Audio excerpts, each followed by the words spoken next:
Happy Friday, book fans. Welcome back for another book review. Now, today I want to do something a little different from all of the horror and supernatural books that we've been reviewing. I want to review a Disney book. Yes, Disney. I'm not a huge Disney fan, but like every kid that grew up in the 90s, I did watch all the animated movies. We're talking Snow White, Sleeping Beauty, Cinderella, all that jazz. I've seen them all.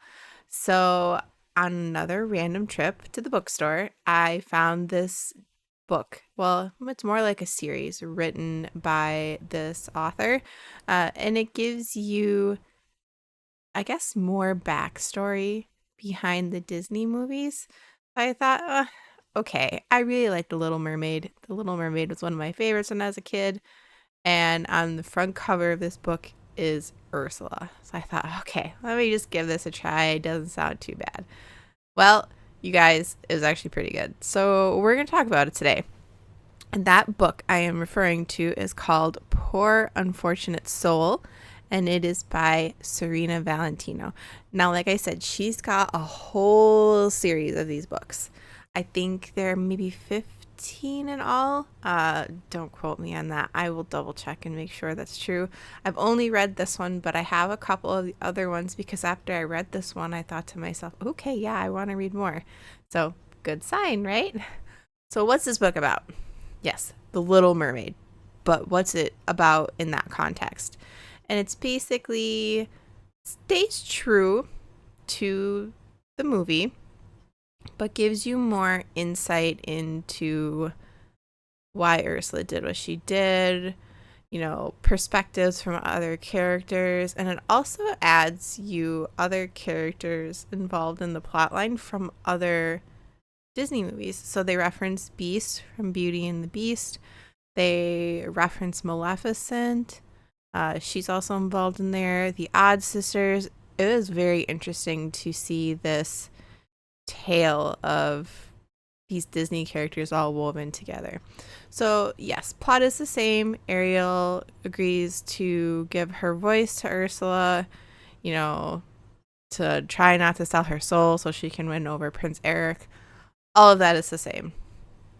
But what did I like about that? That we'll jump right into what I liked about it, because the plot, you guys understand. You've seen the Disney movie. We don't need to hash it over. It was pretty dark, actually. This book was a lot darker than I thought it would be. Now, I wouldn't say it's not kid friendly, but it definitely takes a tone that was way more mature than I was expecting. I really dug that. I liked the dark side of the story, I guess. I didn't. I like Disney movies, but they all are super happy, shiny, and a happy ending. There's never any, really dark, negative, more realistic things about them. And this book delivered on that. So that's actually what made me want to read more of the books, is because I think they're probably all going to have that dark undertone. And it really added a lot to the story in general. And I'm talking about story, I'm talking about The Little Mermaid. Reading this book, honestly, it was a good companion to the movie. I think reading this book and then watching the movie, I think you would definitely watch it with different eyes, which is good, exciting. It felt fresh. I really enjoyed that. Topic aside from what's in the book, I will say it also was a really quick read. I think actually maybe an hour and a half. That's all it took me. It was really, really quick. Super fast paced. Not a lot there, but the book, even though the book was, a quick read, I still really enjoyed it, and it had enough to keep me interested. With that being said, what didn't I like about it? The price point I didn't like. This book was $18 for an hour and a half read. Not cool. Way too expensive for a book that I breezed through. Readability, I think, the ability to reread this book, I think is pretty high, especially if you really like Disney books. I think you've got that going for you. But price point wise, too much. way too much for such a small book, at least. Other than that, I don't have anything really to complain about this book. I thought it was, pretty great, actually.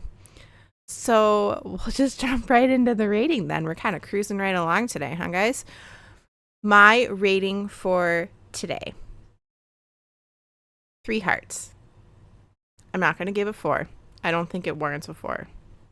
And the reason I don't think it warrants a 4, it's too expensive. It's too expensive for too small of a book. Positives, I liked the dark undertone and storyline. I liked that it was catering to adults and not children. 10 out of 10 on that. I liked that it was a really quick read. And I liked that it stayed true to the original Disney storyline. If they didn't do that, I don't think that this book would have felt as good. But I can't give it 4 just because of the price point and the fact that there are 15 different books in the series. Now I'm going to have to go start reading through all of those. I think for a price point of $18 a book for 15 books is just absolutely absurd. Come on. Give me a Kindle version that's $2 and we're fine. We're talking there. I also think maybe a little critical, but for the price point and how short the book was, I actually liked how short it was, but I felt it could have been a little bit longer. So that's kind of a dig on it too. The fact that it was so short made it kind of a little bit of a negative too. How the positive and a negative if you look at it from 2 different sets of eyes, I guess. So you guys let me know. What do you think? Have you read it? Do you want to read it? Do you guys like Disney? Let's talk about it. Leave me comments. I'm really interested to hear what you guys think, because now I feel like I need to go back and start from book 1 and start reading this series. And I am willing to invest the time in it, but I want to hear your opinions if you guys think it's worth it or not. So let me know.